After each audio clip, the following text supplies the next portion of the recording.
Good afternoon, everyone. I have some wonderful news. At one of the training sessions I conducted at the University of Athens, I was asked to do a gamification session for our university students, which was Christmas themed. So I'm like, why not share this with my followers here on social media and have them experience the training themselves? Also, for those of you watching this video, you will be finding some QR codes within the presentation. One leads to a handout, which you can download for free with different ideas of gamification activities, which are all Christmas themed. And you also find a certificate of attendance. You can freely download it and use it for your own means. Having said this, allow me to share my presentation, and hopefully some of the ideas here might help you enrich your Christmas lesson with your students. Okay, so the theme is called Engaging Festive Learners, Gamification Strategies for Christmas in ELT. This was a really cute session with the university students. We had a blast. Having said this, for those of you who are unaware of what gamification is, let's check what the Cambridge Dictionary has to say.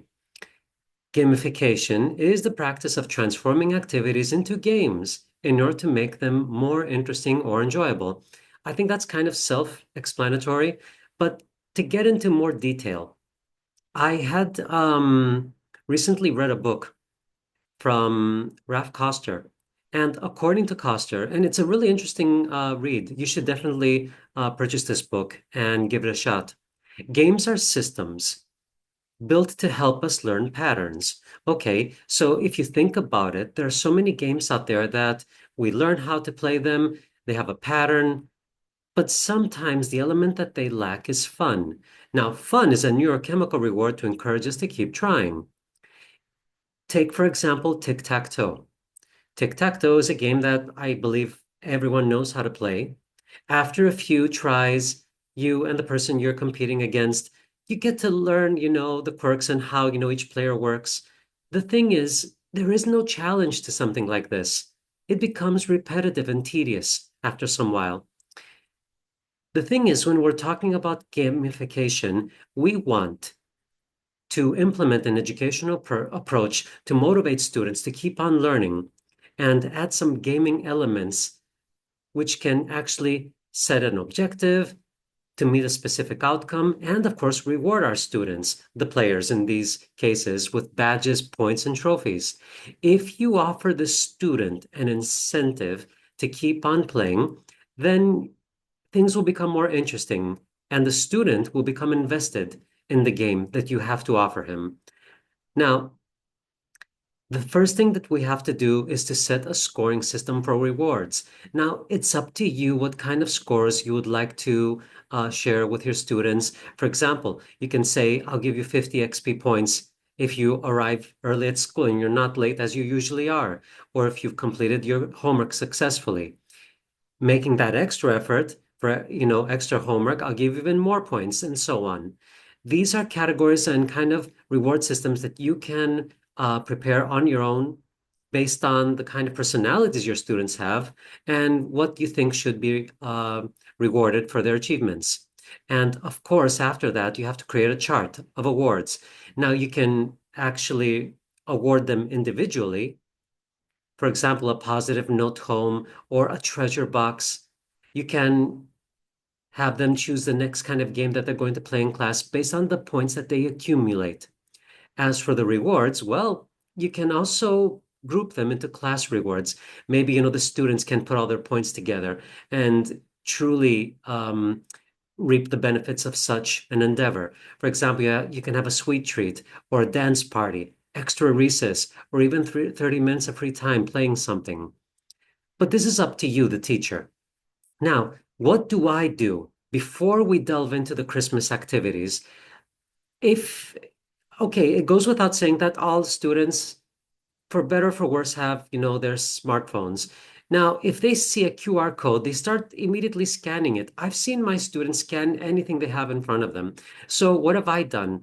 I have actually produced some QR codes that are based on mini quizzes. If you're familiar with Google Forms or Microsoft Forms, you can actually create these little quizzes, one, two, three questions, add a video for them to watch. And upon completing the text, The results will be sent to you directly, corrected by the form itself. And you can do this, by producing your own QR code. Now, as I mentioned earlier, you can implement videos. I usually use TED videos. They're very entertaining and educational. And upon receiving the test results, you can reward their efforts. I find this method, this approach, quite entertaining. I hide QR codes all over the classroom, even within the confines of the school. They find them, they play for like 2 minutes, and they're done. And they will also receive their reward, which is something that benefits them and pleases both parties, both the teachers, myself in this case, and my students. Now, I think it's time that we start talking about some activities that we can apply within the classroom. On the upper right hand of the corner, you can see that I have a QR code. This QR code will lead you to a handout, which you can print. It's a PDF with various ideas that you can use within the classroom. Now, the first game that I'm going to explain is the Christmas riddle chase. Imagine having to solve consecutive riddles until you reach the last one and win a prize. I mentioned the QR codes earlier because you can print the riddles on a piece of paper, or you can have the riddles embedded within a QR code. The students will scan them with their smartphones and will have to find the answer to the riddle itself. One riddle will lead to the next. So, for example, if you wish to have a riddle like, I'm bright and sit on the top of a tree, what am I? The students will think about it. It's a star. They run to the Christmas tree. They find the star. Behind the star is another QR code.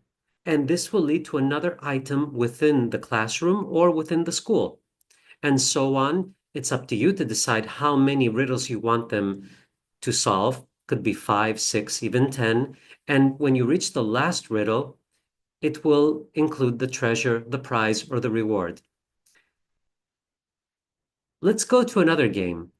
This one, actually, I played this game with my students about a week ago.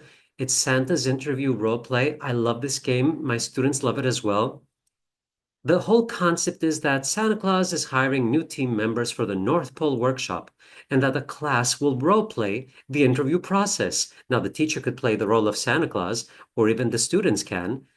It's up to you how you're going to do this. And the students can actually take on many roles like elf, a toy designer, a cookie tester, anything. You can give them a script or you can let them improvise. I prefer the latter. I wish, even though if they make some mistakes, I prefer it when they improvise because they practice on the language. You can set up an interview station, which is unbelievable, have a desk, and you can also have some papers, that the interviewer, which is Santa Claus, will be taking notes. I think the most wonderful part of this is everything that has to do with the funny dialogues. For example, Santa might ask, "What would you do if you accidentally wrapped a gift for the wrong child?" So the applicant, the student in this case, I'd sneak it back to the workshop and blame it on the elves. Now, this is an example that I came up with. You can only imagine what students can think of. I think it's a really fun activity, and you can change the level of difficulty based on the CFR level. Another game, Pin the Nose on Rudolph. You understand this game. It's like pinning the tail on the donkey, but this is, a Christmas twist. Players can take turns being blindfolded, and the teacher, and this is where ELT comes into play, will give verbal instructions using prepositions of place to guide the player to Rudolph. Move to the right, a little up a little, a bit to the left, and so on. This is wonderful for students to practice directions. And you can even have one student giving directions to the other student who's trying to pin the nose on Rudolph. You can also set the tone by incorporating holiday music while the players are being guided. They can even dance to the rhythm while they're approaching the whole drawing of Rudolph, trying to pin the nose on the reindeer. Now, once the player places the nose, you remove the blindfold and let the class react. Sometimes they don't actually get it. They might, pin Then they might pin the nose on the hand or the leg or anything like that. I like the fact that at the end of this game, after everyone has tried, we'll see who got closer to the place where the nose should have been. And that's the whole idea of having the game, having a goal and rewarding the student that makes the best effort. The next game, What's in Santa's Sack? This is another game I like because this is wonderful for people and students especially who might be better adept at touching things. So when we have this and we're talking about sensory play, we'll use a sack, a bag, a large box, anything, and we'll call it Santa's Sack. You can have Christmas themed objects like candy canes, ornaments, stockings, toys, anything you can imagine. One student at a time reaches into the mystery box without looking. They feel an item and describe it using simple vocabulary. For example, it's round, it's soft and small, it jingles. So you have to guess what it is.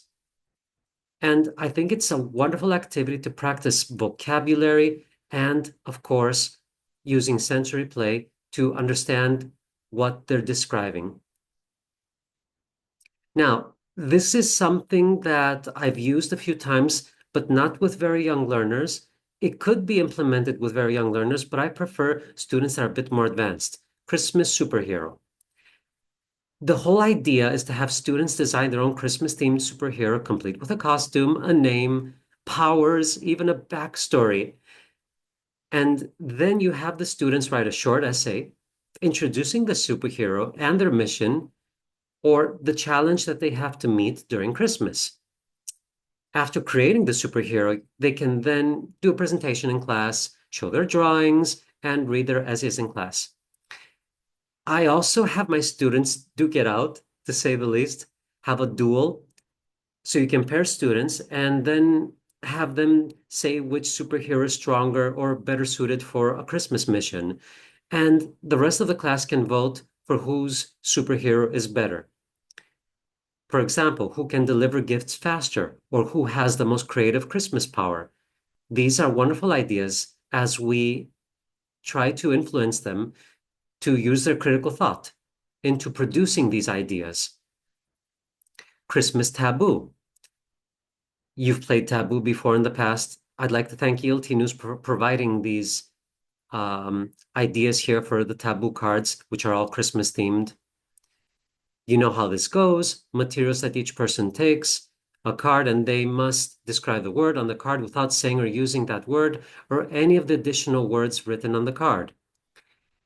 You can see that Santa Claus, without saying Santa Claus, ho, ho, ho, sleigh, beard, a belly, a red suit. This is a wonderful game for students of all ages.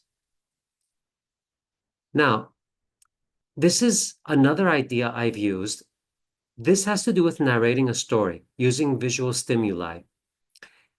You can choose a 2, 3, 4 panel story. In this case, I have a 5-panel story. Even if it's not Christmas themed like the one we have in front of us, you can turn it into a Christmas themed story. You can have students describe and role play the narrative. You can assign them different roles, ask for specific vocabulary and grammar, and have them express themselves in any way they want. I actually have my students draw their own panels if we have time and have one another exchange the stories and describe them the way that they think the story will play out.